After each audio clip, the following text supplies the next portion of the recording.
Здравейте, прекрасни приятели! Днеска искам да обърнем внимание на една много важна тема, която е свързана с имунната система. Как да разбера, че имам проблем с имунната система и да я подсиля?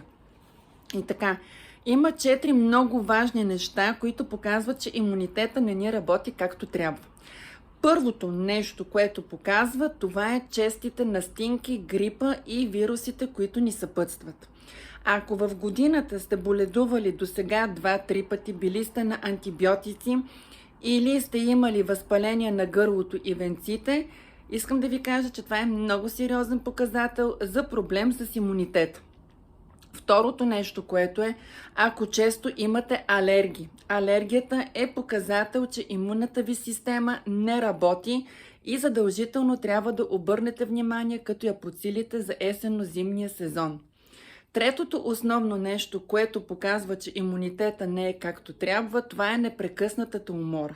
Каквото и да правите, на вас ви липсва енергия, уморявате се бързо, без да имате сериозни заболявания с важни органи и не можете да си довършите нещата до край.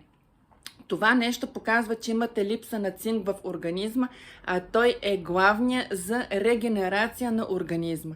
И поради тази причина се получава така, че имунната система наистина се чувства зле. И четвъртото нещо, на което трябва наистина да се обърне внимание, това е ако напълнявате рязко или отслабвате рязко. Проблемите с метаболизма наистина показват, че имунната система не работи както трябва.